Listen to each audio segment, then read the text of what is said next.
오늘 말씀의 제목을 한번 따라 하시겠습니까? 하늘의 사람인가? 땅의 사람인가? 하늘의 사람인가? 땅의 사람인가? 이런 제목으로 말씀 은혜를 나누기를 원합니다. 우리가 어렸을 때에, 요즘 아이들도 마찬가지겠지만 아이들을 난감하게 만드는 질문 하나가 있죠. 그 질문은 아빠가 좋아? 엄마가 좋아?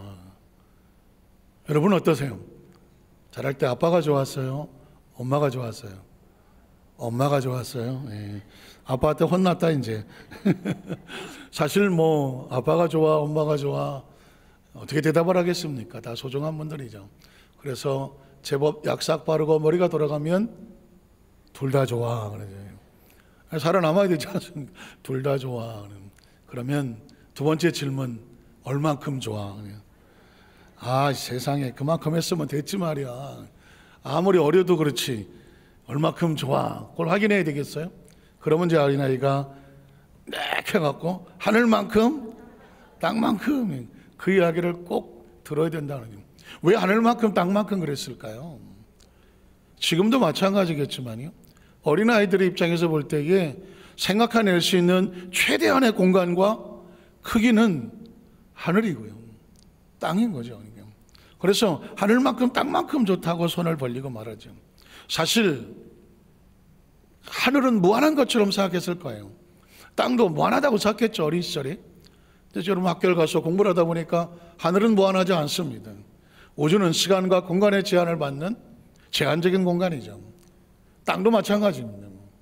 땅은 이 지구라는 사실을 알게 되면서부터 땅은 유한할 수밖에 없죠. 무한하지 않다는 얘기합니다.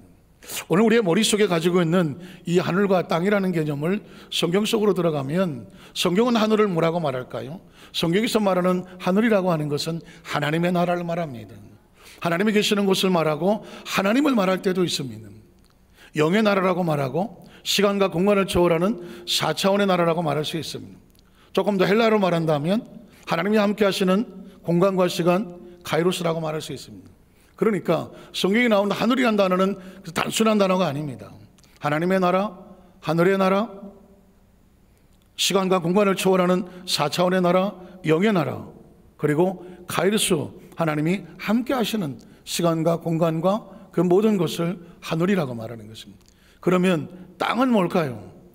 땅이라고 하는 것은 하나님과 단절되어 있는 세속의 나라, 육체의 나라, 3차원의 시간과 공간의 제한을 받는 곳, 그리고 크로노스라고 말하는 하나님이 역사하지 않는 공간, 이걸 땅이라고 말하는 것입니다.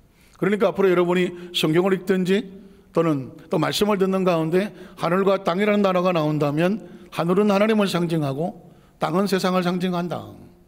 하늘은 하나님이 역사하시는 곳이고 땅은 하나님과 분리된 곳을 말한다. 그러면 오늘 말씀의 제목은 이렇죠. 성경은 두 종류의 사람이 나옵니다. 하늘의 사람으로 출발을 했다가 안타깝지만 하늘의 소속을 잃어버리고 땅으로 추락한 사람, 전락해버린 사람. 또 어떤 사람은 하늘의 사람으로 출발을 해서 여러 가지 장애물과 유혹과 시련이 있었지만 마침내 그 하늘을 지키고 하늘을 놓치지 않고 하늘의 사람으로 하늘에 가는 사람. 두 종류의 사람이 있다는 것이죠. 우리는 성경 속에서 우리는 첫 번째로 하늘의 사람으로 출발을 했지만 땅의 사람으로 추락한 모습을 살펴봅니다. 왜 그럴까요? 우리는 때로 이렇게 살면 안 돼 라는 성경 교육을 받거든요.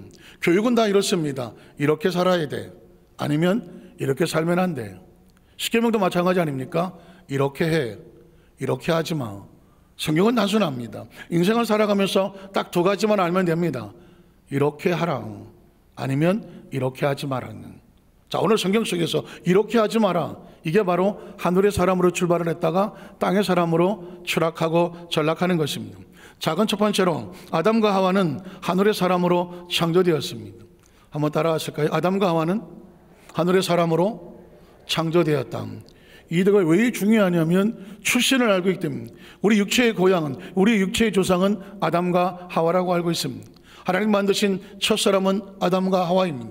그럼 아담과 하와는 땅에서 출발했나 하늘에서 출발했나? 이것을 알게 되면 저라고 하는, 우리라고 하는 존재는, 우린 존재적으로 땅에서 출발한 존재인가 아니면 하늘로서부터 출발한 존재인가? 우리의 출신을 알게 되죠. 어디서 와서 무엇 때문에 살며 어디로 가는지, 이건 중요한 겁니다.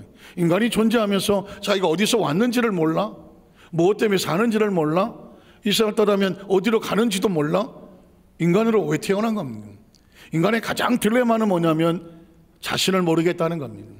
출신을 모르니까, 출처를 모르니까 현실을 모르고, 현실을 모르니까 미래도 잡히지 않는 것이죠. 성경은 정확히 이렇게 말합니다. 아담과 하와는 하늘의 사람으로 창조되었다. 이 말은 그냥 흘러가는 스토리가 아니라 이 말씀이 우리 눈에 들어오고 귀에 들어오고 내 머릿속에 들어와서 인식이 되는 순간, 그러면 우리는 어디서부터 출발했을까? 하나님으로부터 창조되고 출발했다고 하는 성경의 메시지를 가슴에 품게 됩니다. 창세기 1장 26절을 보겠습니다. 하나님이 이르시되, 무슨 말씀을 하기를 원할까요? 우리 형상을 따라 우리의 모양대로 우리가 무엇을 만들자? 사람을 만들자. 사람이란 단어는 흙이란 단어와 같습니다. 자, 사람을 만들자고 말했습니다. 자, 그런데 이 흙덩어리 같은 사람이 누가 만드느냐에 따라서 소속이 달라지는 것입니다. 누가 만드신다고 말했습니까? 하나님이, 하나님의 형상을 따라 하나님의 모양대로 우리가 사람을 만들자. 우리가 어디서 나왔다는 것입니다? 하나님으로부터 나온 것입니다. 한번 따라가실까요? 우리는 하나님으로부터 나왔습니다. 이건 철저하게 인간이면, 사람이면, 생각이 있으면, 사유하면, 숙고하면, 사고한다면, 자신의 존재에 대해서 퀘스천을 가지고 묻는다면 아주 중요한 첫 번째 대답입니다. 난 어디서 왔는가 아니냐. 하나님으로부터 존재됩니다. 하나님의 형상과 모양을 헬라어는 이마고데이라는 표현을 씁니다. 아주 쉬운, 영어로 말하면 imagination, 하나님의 인상, 하나님이 주시는 이미지라는 뜻과 같습니다. 형상과 모양이 뭘까요? 하나님이 주시는 지성과 감정과 의지입니다. 지성과 감정과 의지를 뭐라고 말하나요? 인간의 인격이라고 말합니다. 그 사람이 인격적이다. 지성과 감정과 의지가 밸런스가 맞아서 그의 지성, 감정, 의지가 균형을 가지고 삶을 살아가는 데서 아주 완전한 모습을 가질 때 인격적이라고 말합니다. 그 인격은 사람으로부터 온 것이 아니란 말입니다. 그 지성은 하나님으로부터 왔습니다. 그 감정은 하나님으로부터 왔습니다. 의지도 하나님부터 온 것입니다. 그러니까 지성과 감정과 의지, 이걸 하나님의 인격이라고 말합니다. 하나님의 감정이라고 말하고 하나님 모양대로 했는데, 이 모든 것이 어디서 왔다고요? 하나님으로부터 왔습니다. 반드시 기억을 하셔야 돼요. 사람을 만들고 그들로 그 다음 절 볼까요? 바다의 물고기, 하늘의 새와 가축과 온 땅과 땅에 있는 모든 것을 어떻게 하자? 다스리게 하자. 하나님은 사람을 만들 때 종으로 만들지 않았습니다. 하나님의 전권에 위임을 주시고 하나님의 동력자를 만들고 위임하여 통치할 수 있는 하나님과 함께하는 사람으로 만들었습니다. 그 다음 절을 보면 하나님이 자기 형상, 곧 하나님의 형상 기억하시죠? 지성과 감정과 의지라고 말하는 하나님의 이미지를 우리 속에 주셔서 어떻게 하셨다? 창조하셨습니다. 그리고 남자와 여자를 아주 동격적으로 소중한 관계로 창조를 하셨습니다. 그리고 그 다음 절에 보면 하나님이 그들에게 무엇을 주시며 복을 주시며 그랬습니다. 여러분이 평생 성경을 읽다가 절대로 잊지 말아야 할 단어가 이 단어입니다. 하나님이 그들에게 복을 주셨다라고 하는 단어는 아담과 하와의 복으로 끝나지 않습니다. 인간은 존재적으로, 저와 여러분은 존재적으로 이 땅에 어떤 존재로 태어났느냐? 복을 받은 존재로 태어났습니다. 기억하셔야 됩니다. 자라는 과정 속에서 혹시라도 부모에게 사랑을 받지 못하고, 아니 혹시 부모를 잃어버렸다고 할지라도, 자라는 과정 속에 많은 시련과 아픔과 눈물 속에서 가난하게 살았다고 할지라도, 꿈이 깨지고 혹시라도 내 삶 가운데 나는 이렇게 재수도 없고 운도 안 좋고 다른 사람처럼 모든 여건이 나에게 좋지 않아서 나는 정말 버려진 존재인가, 실패한 존재인가 스스로 자기를 생각한다고 할지라도 전혀 그럴 필요가 없습니다. 우린 존재적으로 하나님께서 우리를 복되게 만드셨습니다. 복 있게 만들어졌습니다. 저와 여러분의 형상과 모형, 지성과 감정의 존재 자체가 복 있는 존재라는 사실입니다. 그리고 우리 마음속에 절대로 스스로 자학하거나 열등감을 가지며 다른 사람과 비교해서 나는 스스로 못났다고 생각할 이유가 절대로 없습니다. 우리 몸은 그냥 이 땅에 사는 삶은 마치 포장하는 것 같고 옷을 입는 것 같아요. 그게 우리의 존재 본질의 가치를 만들지 않아요. 존재의 본질의 가치는 뭐냐? 넌 복 있는 사람이다. 하나님께서 우리를 존재적으로 최상의 가치를 가진 복 있는 사람으로 만들어 놓았습니다. 성경은 우리 이걸 선포하고 있는 겁니다. 그러니까 저와 의식과 사고 속에서 스스로 당당하셔야 돼요. 스스로 자존감을 가지고 셀프 이미네이션 자신 자체가 자존감이 있어야 돼요. 교만하고 뭐 그러라는 것이 아닙니다. 존재 자체가 소중하고 귀한 존재, 복 있는 존재로 만들어서 내 삶은 복 있게 되어 있다. 이걸 마음속에 가슴에 스스로의 자화 속에 세워 놓아야 돼요. 그래서 스스로 비겁하거나 열등감을 갖거나 세상에서 내가 움츠리며 살아갈 존재가 아닙니다. 제 스스로 제가 만든 표현 중에서 당당하고 고고하고 자신 있게 이 땅의 삶을 살아갈 때 내 존재 자체는 어떤 누구가 바꿀 수 없는 가치 있는 존재다. 그 성경은 한마디로 말하기를 너는 복을 받았다는 것입니다. 복을 주시며 하나님이 그들에게 생육하고 번성할 땅에 뭐 해라?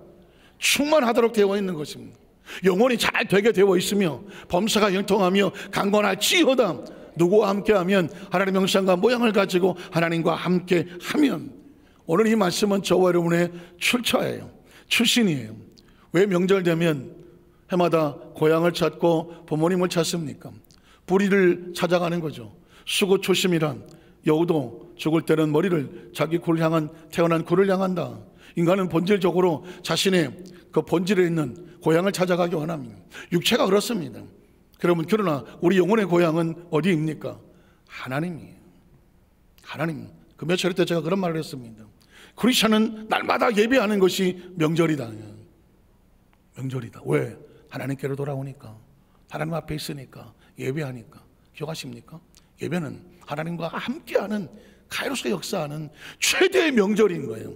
그래서 여러분, 하나님 예배할 때마다 가장 기쁨과 감사로 마음껏 찬양하며 경배하며 우리 하나님 앞에 최상의 가치를 올려드리는 이유가 뭐냐?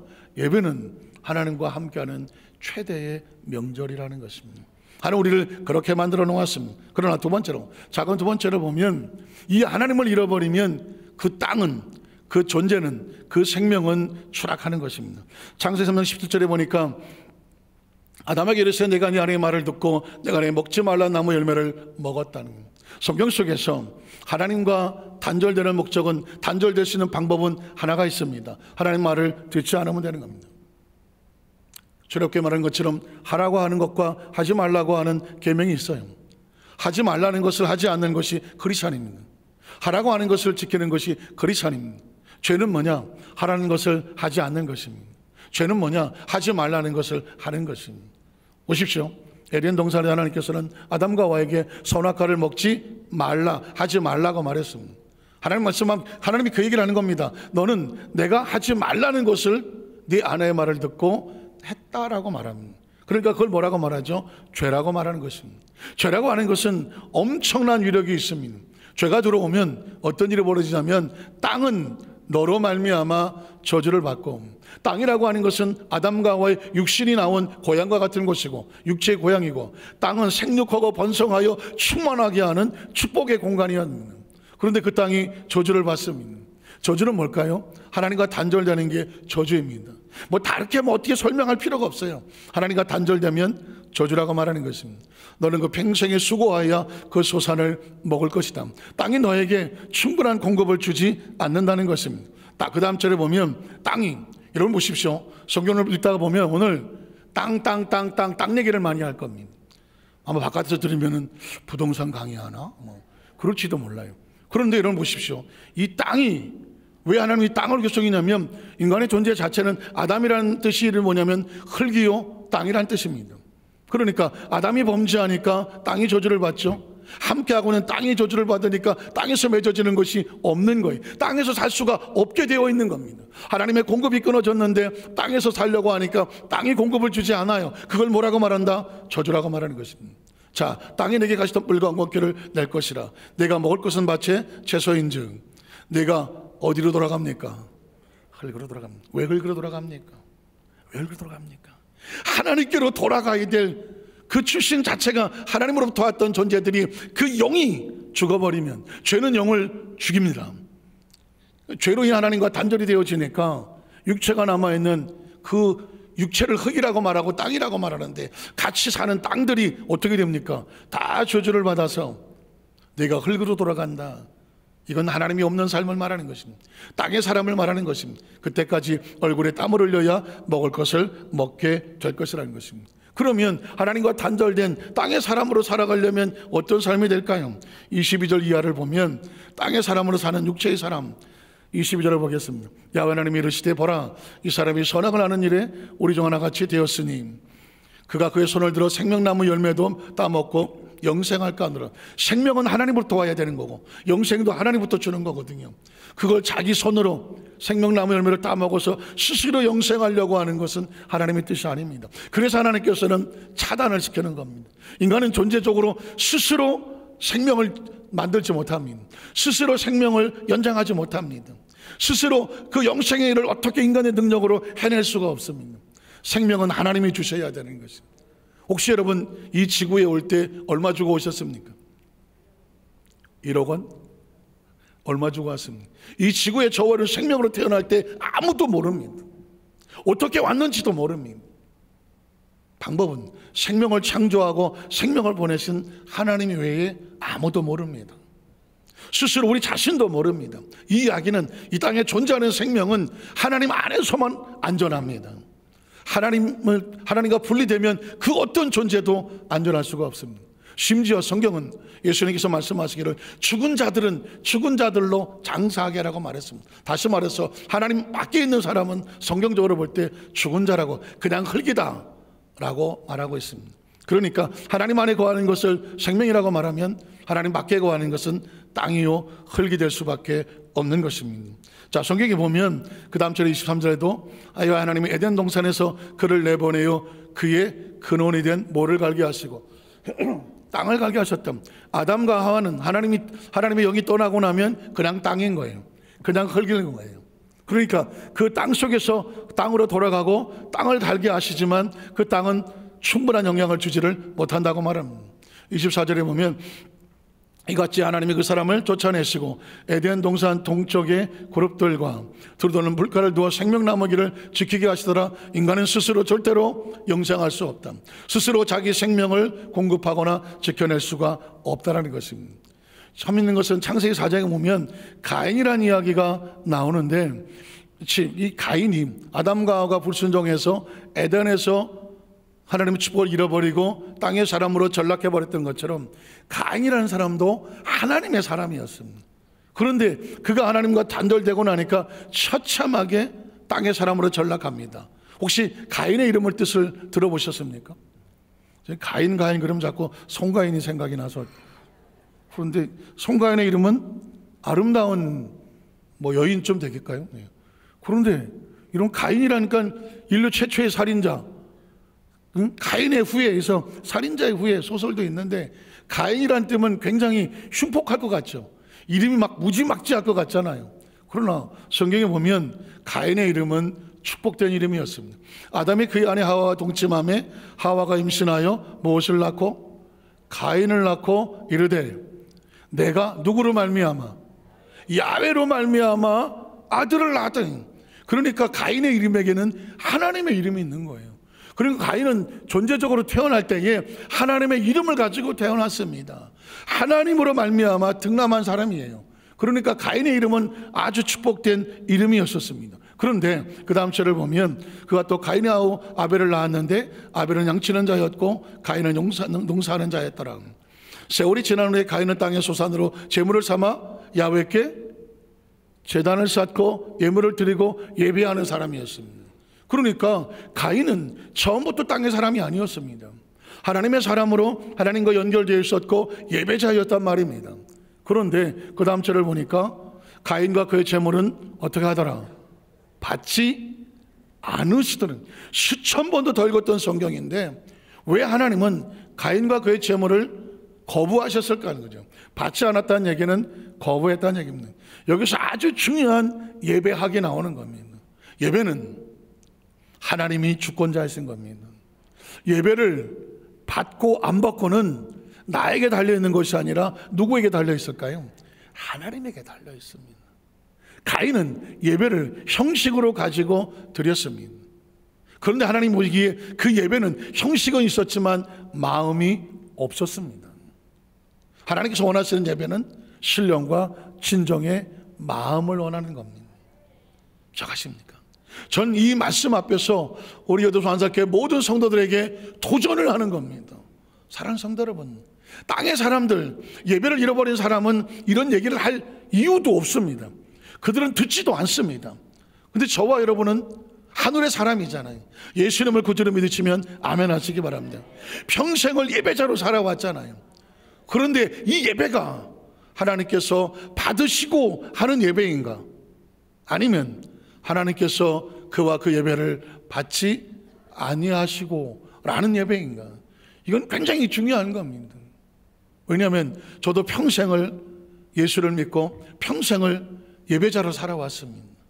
뒤돌아보면 과연 내 예배는 하나님께서 받으실 만한 예배인가? 내 중심에 전심이 있어서 하나님이 나의 예배를 기다리고 계시나? 내 예배를 보시고 하나님은 감동하시나? 하나님께서 나의 예배 가운데 내 중심이 하나님께 있음을 하나님이 느끼고 계시는가? 여러분은 어떻습니까? 예배는 예배의 주의를 출석하는 사람과 예배의 마음이 하나님께 받아들이는 사람의 형식이 있을 수 있습니다. 많은 사람들은 예배를 드리고 교회에 와서 예배 드리고 가면 나 주의 출석했어 라고 생각하실지 모르겠습니다. 전 여러분에게 조금 더 하나님께 가까이 나가시라고 도전을 하는 겁니다. 과연 나의 예배는 하나님이 보시고 눈물을 글썽거리며 네가 그런 상황 속에서도 하나님께 나와서 예배를 드리는구나, 내 예배에 나를 향한 마음이 있구나, 나를 향한 눈물이 있구나, 나를 향한 감사가 있구나, 나를 향한 진심이 있구나. 정말 예배 건물에 나와 있는 게 아니고 예식에 나와 있는 게 아니고 하나님 앞에 나와 있구나. 하나님께서 저와 여러분의 마음을 하리기를 원하시는 거예요. 그래서 예배는 눈물이어야 되는 거예요. 예배는 진심이어야 되는 거예요. 예배는 진정한 마음이 드려져야 되는 거예요. 그렇지 아니하면 예배는 모욕인 거예요. 예배는 모욕입니다.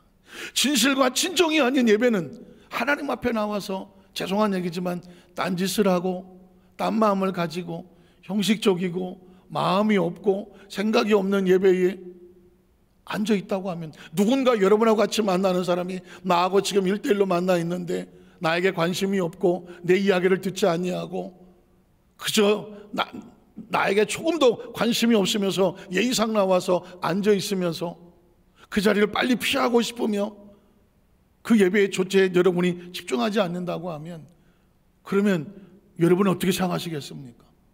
어떻게 하십니까? 그건 그 사람 존재에 대한, 그 존재에 대한 모욕이 되고요, 아픔이 되고요, 상처가 되는 거예요. 제가 가끔 그런 얘기 합니다. 어떤 사람이 악수를 하는데 악수는 손과 손과 눈이 마주쳐야 되잖아요.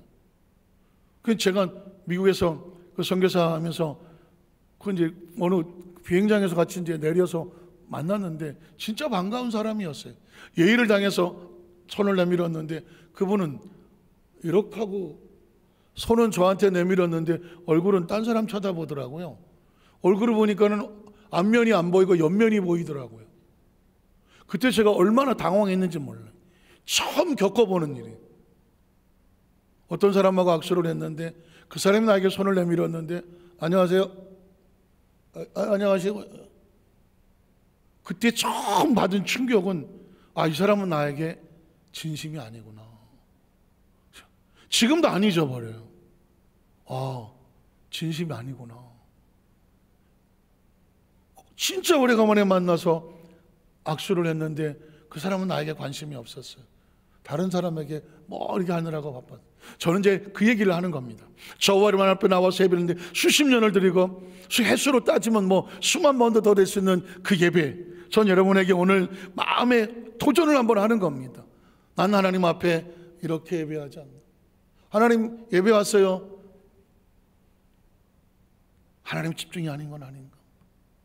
왜냐하면 하나님께서는 가인이 원래부터 그렇게 땅의 사람이 아니었는데 하나님으로 말미암아 등남했다고 하는 하나님의 거룩한 이름을 가졌던 이 사람이 하나님 앞에 예배를 드리면서 전혀 딴짓을 하고 있는 거거든요. 하나님께서 그래서 그와 그의 제물은 받지 않으셨다는. 왜 그랬을까요? 하나님은 아프고 모욕당하고 슬프는 거예요. 그런데 놀라는 것은 가인이 몹시 분하여 안색이 변했다는 것입니다. 왜 그랬을까요? 아니 예배 드렸으면 됐지, 그걸 무슨 또 뭐 하나님이 받고 안 받고는 또 뭐야. 어떻게 생각하십니까? 주권이, 주체가 누구한테 있는 겁니까? 자기가 했으면 자기가 주권 되는 겁니다. 기억하십시오. 예배의 주권은 하나님께 있습니다. 예배의 주권은 하나님께 있는 겁니다. 우리 어떤 행생과 뭘 하고 나서도 내가 이만하면 잘했지가 없는 게 예배인 겁니다. 내가 이만큼을 했는데 와 이렇게 나한테 대우를 안 해줘. 내가 이만큼 봉사했는데, 내가 이만큼 최선을 다했는데 왜 안 알아줘? 이건 예배가 아닌 거예요. 이건 봉사도 아닌 거예요. 봉사의 주체는 그냥 하나님께 드려지고, 그리고 자신은 철저하게 내려놓고 숨는 거예요. 그 하나님의 영광을 받으시는 거예요. 그래야 진정한 예배가 있는 거예요. 그 예배에 나는 없는 거예요. 예배는 온전히 하나님만 계셔야 되는 거예요. 안타깝지만 가인은 그게 안 되니까 계속해서 속을 끓이고 있고, 결국은 가인은 하나님으로부터 멀어져서 어디로 갑니까? 에덴 동쪽으로 피하여 갑니다. 제가 전에 말씀을 드렸지만 가인이 갔던 에덴 동쪽은 하나님을 떠난 저주받은 땅이었습니다. 자, 그러면 두 번째로 하늘의 사람으로 신앙을 지켜내고 받은 축복의 모습을 한번 찾아보려고 합니다. 이건 이제 저와 여러분이 반드시 알아야 될 거거든요. 하늘의 사람은 하늘의 신앙을 지켜내야 되는 거예요. 자, 죄로 인하여, 작은 1번째로 죄로 인하여 저주받은 땅의 모습입니다. 도대체 하나님께서는 노아 시대에 땅을 왜 심판하실 수밖에 없었을까를 한번 추적해 보자는 것이죠. 창세기 6장 1절로 3절에 보면 사람이, 지금도 또 땅 얘기가 계속 나올 거예요. 땅 할 거예요. 사람이 땅 위에 번성하기 시작할 때에 그들에게서 딸들이 나니 하나님의 아들들이 사람의 딸들이 아름다움을 보고, 지난번에 이 본문을 가지고 말씀을 드렸습니다. 이건 기독교 어떤 학자들도 해석을 못합니다. 뭐 여러 가지 이럴 것이다라고 추정할 수 있겠지만 이 본문은 자체가 신비해요.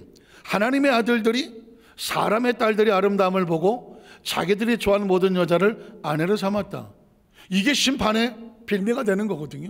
무슨 뜻일까? 그냥 오늘 본문으로 따진다면 하나님의 아들들은 하늘의 사람들이, 사람의 딸들은 땅의 사려다를 보고 어떻게 분리된 삶이 아니라 그 마음속에 좋아하는 마음을 가지고 사람의 딸들을 아내로 삼았다. 그들이 함께 혼합하고 섞어서 거룩함이 아닌, 하나님의 나라가 아닌 땅과 하늘을 섞어버린 관계입니다. 다시 말해서 그들의 거룩함을 지켜내지를 못했죠.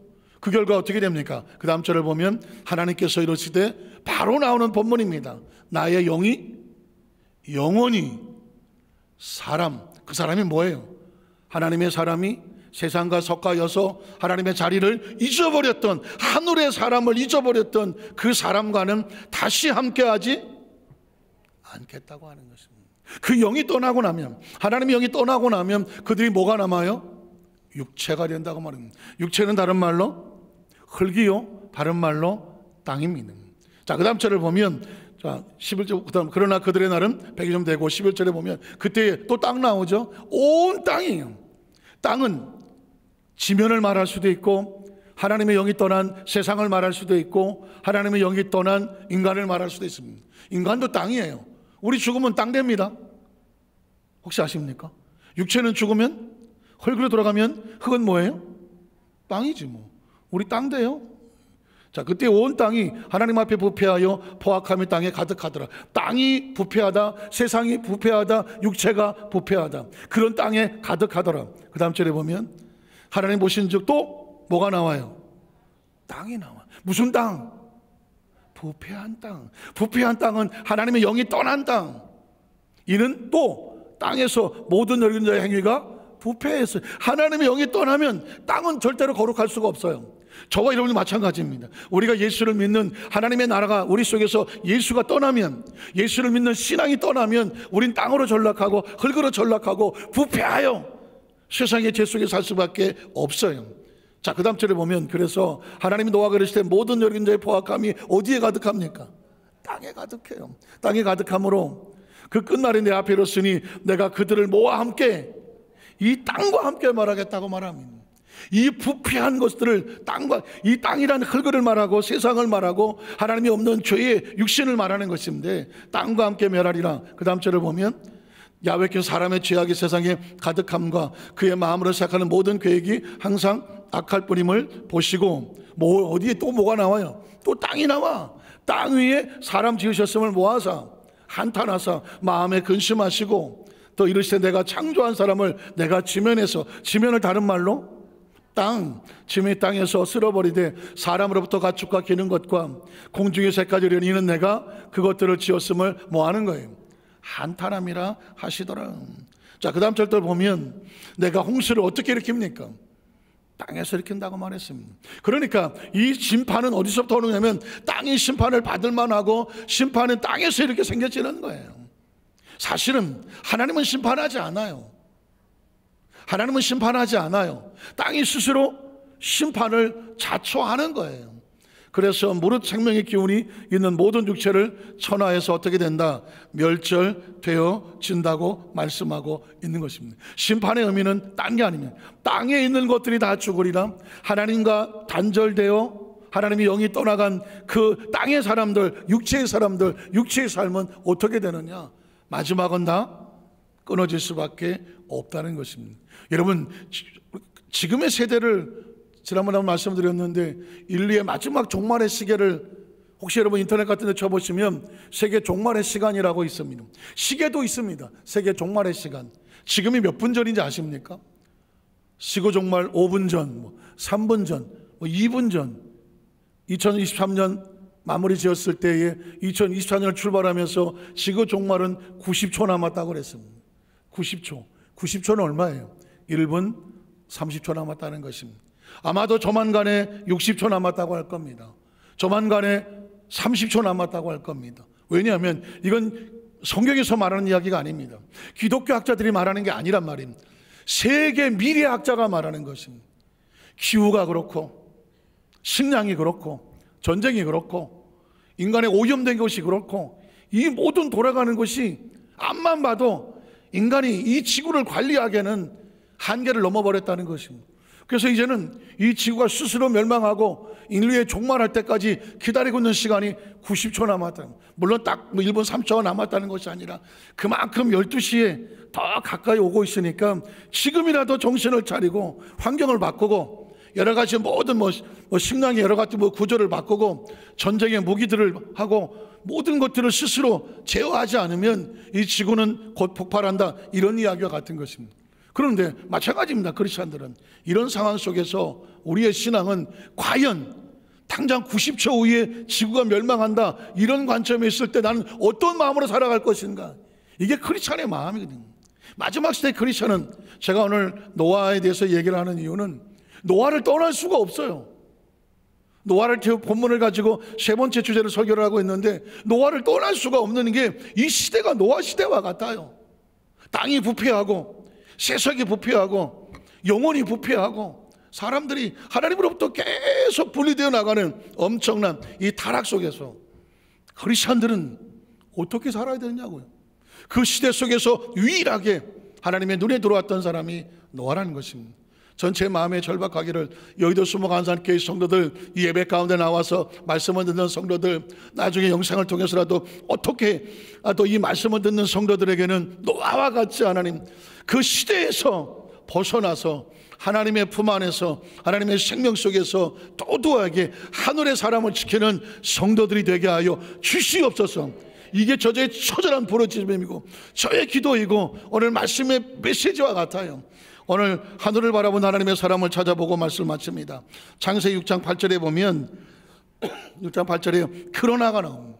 전 우리 여도 순복음 안산교회 성도가 그러나가 되기를 원하는, 땅이 부패하고 세속이 부패하고 하나님이 쓸어버릴 수밖에 없는 이 엄청난 어둠 속에서, 그러나 다른 한편에 노아는 하나님께 무엇을 얻었더라? 은혜를 얻었더라. 이걸 다르게 해석할 필요 없어요. 노아는 하나님과 함께 있었더라. 가일적인 존재고 하늘의 사람이었더라는 겁니다.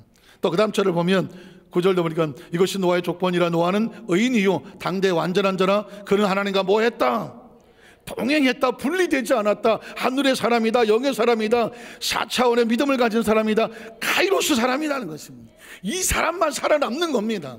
그 다음 절에 보면 야훼께서 노아에게 이르시되 노아 내 온 집은 방주로 들어가라. 이 세대에서 내가 내 앞에서 무엇을 보았다? 의로움을 보았다. 땅이 부패하여 혼돈하여 하나님의 마음을 두고 한탄하는데 한 사람을 통해서 위로를 받고 소망이 생겨. 그 사람 이름이 뭐예요? 노아예요. 왜 그럴까요? 마음이 하나님께 있으니까.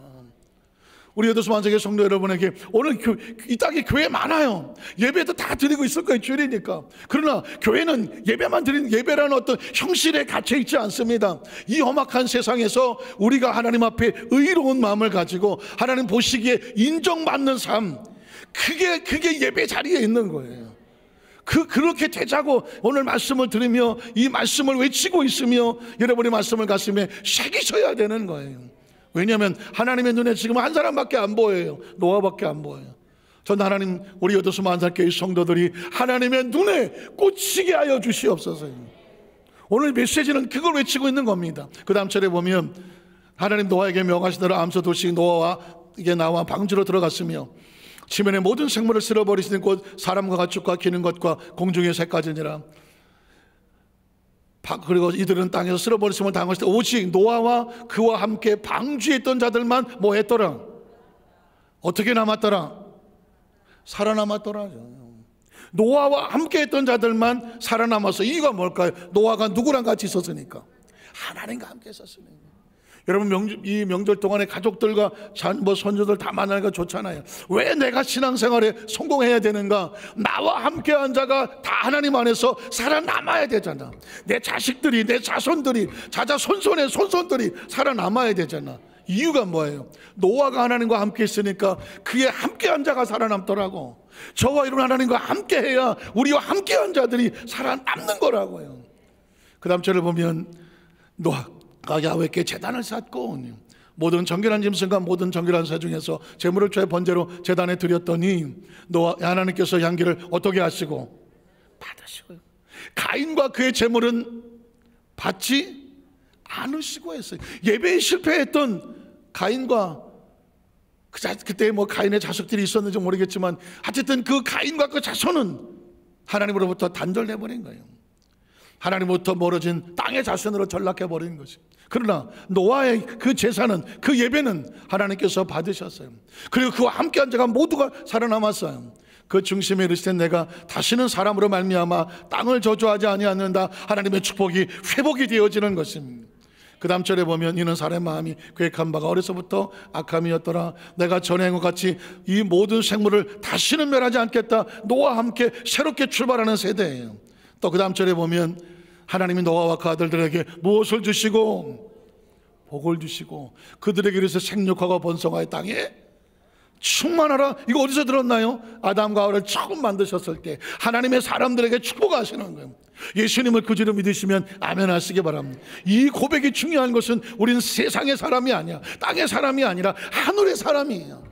노아가 하늘의 사람이 되니 아들들에게 복을 주셨던 것처럼 생육하고 번성 땅에 충만하라고 땅을 회복시켜줬던 것처럼 저는 우리 여도수 만삭의 성도들이 하나님께 복을 받아서 여러분의 자녀와 자손들이 생육하고 번성하고 땅에 충만하시기를 주의 이름으로 축복합니다. 7절도 그렇게 말합니다. 7절도 보니까 너희는 생육하고 번성하며 땅에 가득하여.